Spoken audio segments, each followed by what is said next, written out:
एक राष्ट्र एक चुनाव में पहुंचे भाजपा प्रदेश महामंत्री अनूप गुप्ता। उत्तर प्रदेश भाजपा के प्रदेश महामंत्री अनूप गुप्ता आज मुरादाबाद पहुंचे, जहां पर वो एक राष्ट्र एक चुनाव प्रबद्ध समागम में शामिल हुए।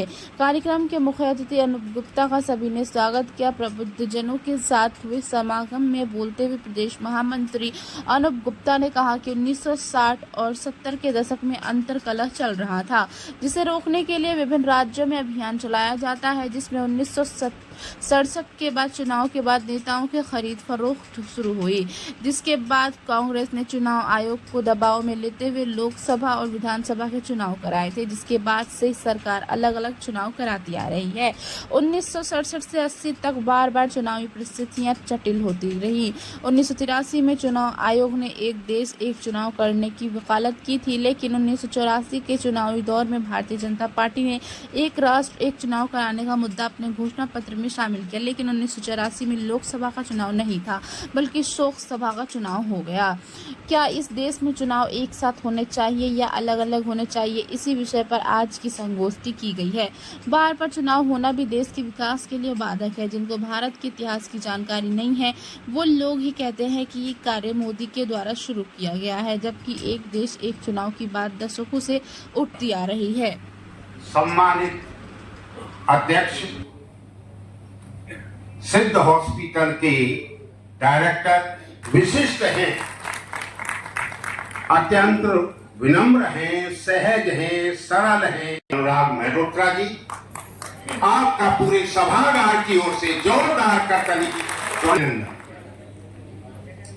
आज के कार्यक्रम के मुख्य अतिथि वरिष्ठ सहयोगी भारतीय जनता पार्टी शासन प्रशासन का विषय होगा और जांच के लिए अगर जो कोई जांच फॉर्म की गई होगी तो जांच होगी, उसका रिपोर्ट देगी।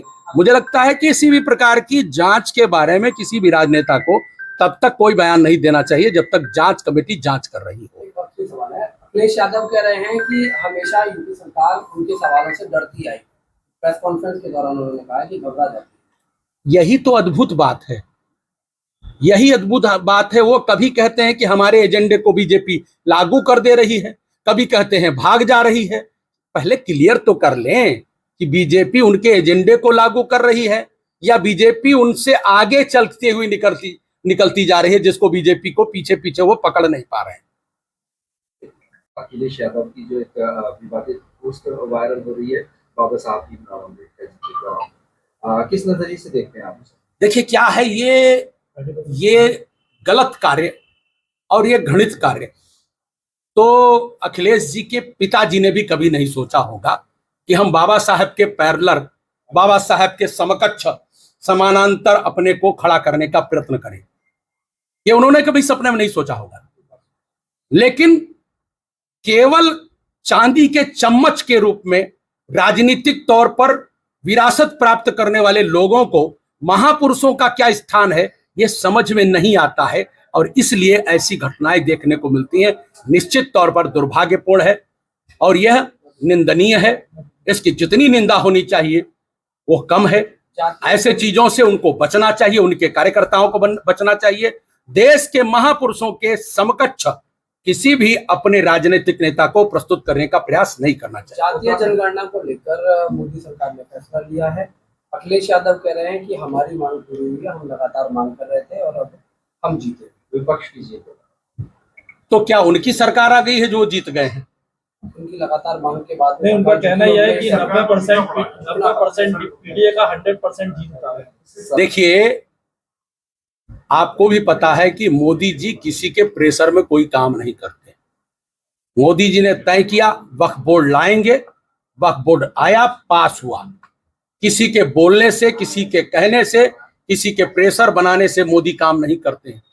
मोदी अपनी सोच के आधार पर काम करते हैं और मोदी उसी तबके से निकल करके इस देश के प्रधानमंत्री बने हैं जिस तबके को न्याय दिलाने की बात है, जिस तबके को उसकी भागीदारी दिलाने की बात है। और लगातार अपनी योजनाओं, जन कल्याणकारी योजनाओं के माध्यम से आदरणीय नरेंद्र मोदी जी उस तबके को जो वंचित है, जो छूट गया है, पिछड़ गया है, उसको आगे लाने के लिए योजनाएं उसके घर तक पहुंचा रहे हैं। सपा और कांग्रेस अपना अपना मुद्दा बता रहे, कह रहे हैं कि हमारा मुद्दा था और जो है अब जो है सुना है। अच्छा, कभी कभी आपने देखा नहीं कि कोई शादी हुई हो और उसमें बिना बुलाए जिनको निमंत्रण कार्ड न दिया गया हो, ऐसे भी कुछ आकर के दावत खाने के चक्कर में रहते हो।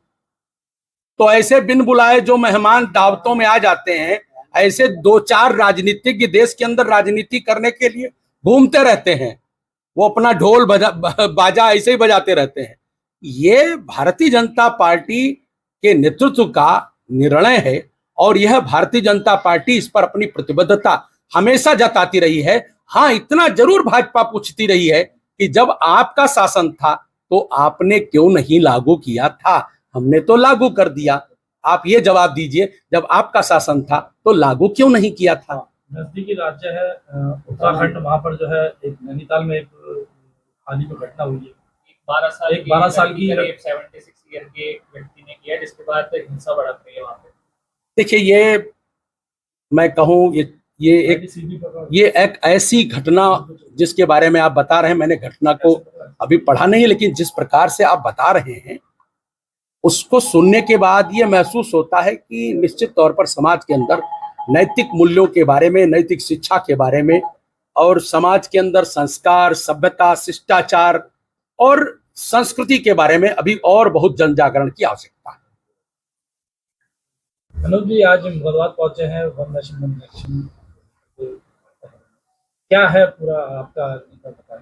देखिए, वन नेशन वन इलेक्शन, एक राष्ट्र एक चुनाव, ये विषय अब पूरे देश भर के जनमानस में उतर चुका है और अब हर वर्ग का व्यक्ति इस विषय पर चर्चा करने लगा है।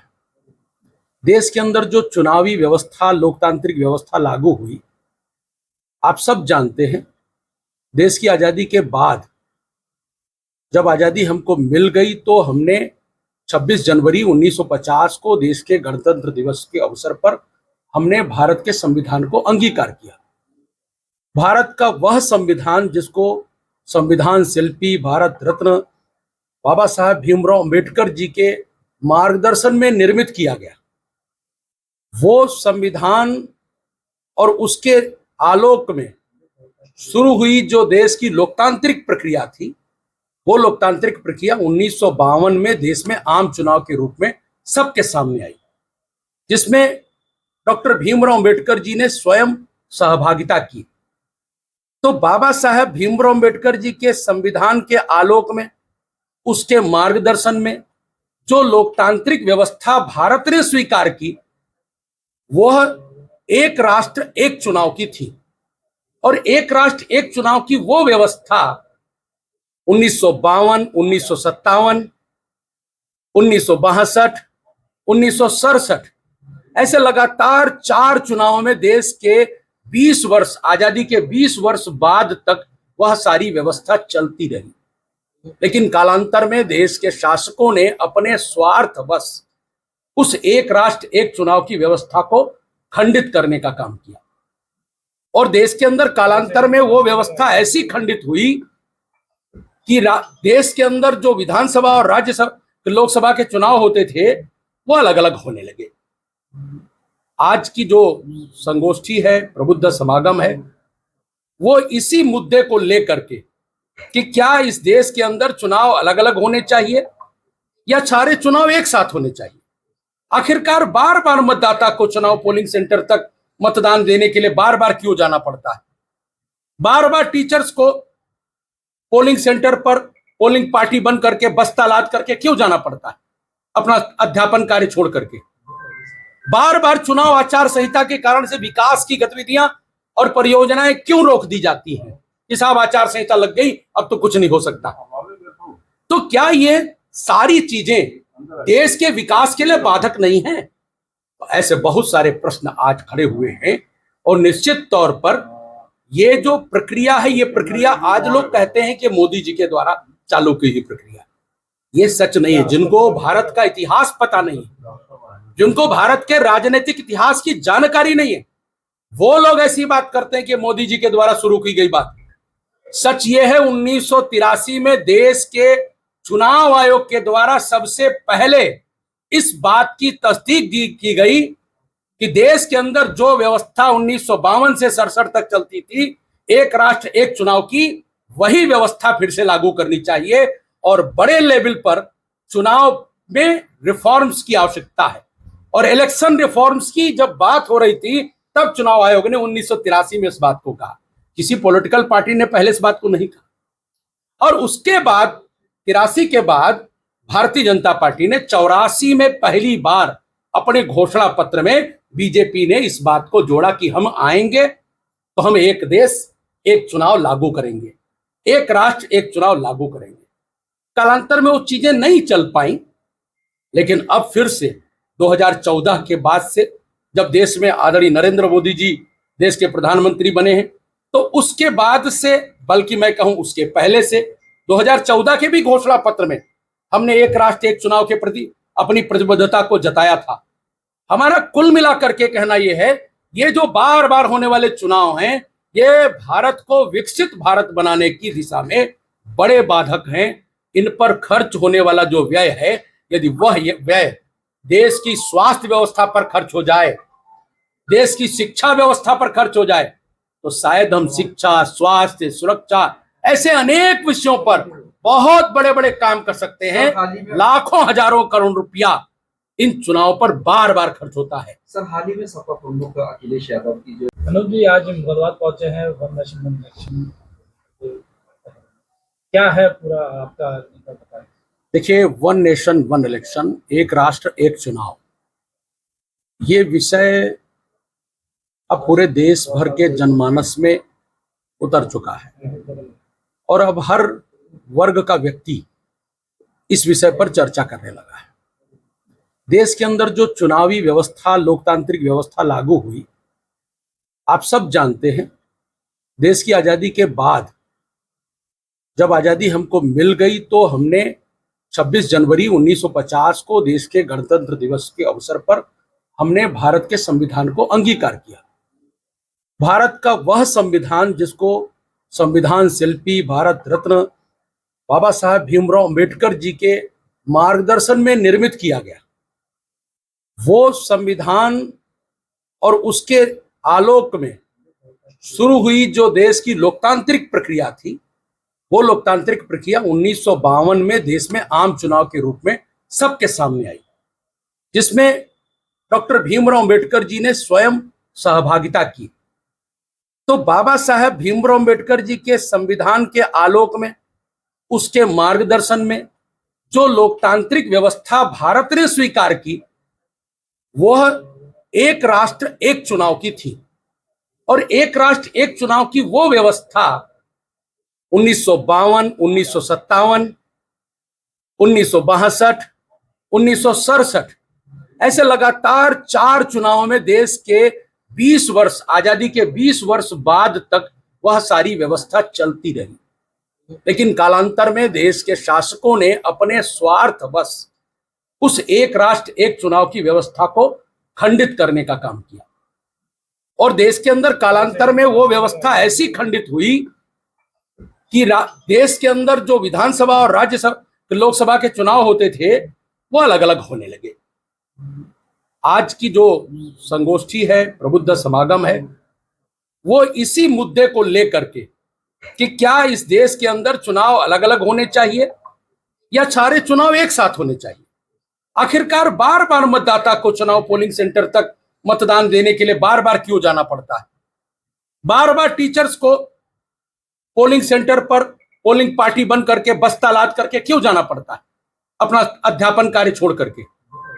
बार बार चुनाव आचार संहिता के कारण से विकास की गतिविधियां और परियोजनाएं क्यों रोक दी जाती हैं कि साहब आचार संहिता लग गई, अब तो कुछ नहीं हो सकता। तो क्या ये सारी चीजें देश के विकास के लिए बाधक नहीं है? तो ऐसे बहुत सारे प्रश्न आज खड़े हुए हैं और निश्चित तौर पर ये जो प्रक्रिया है, ये प्रक्रिया आज लोग कहते हैं कि मोदी जी के द्वारा चालू की हुई प्रक्रिया, ये सच नहीं है। जिनको भारत का इतिहास पता नहीं है, जिनको भारत के राजनीतिक इतिहास की जानकारी नहीं है, वो लोग ऐसी बात करते हैं कि मोदी जी के द्वारा शुरू की गई बात।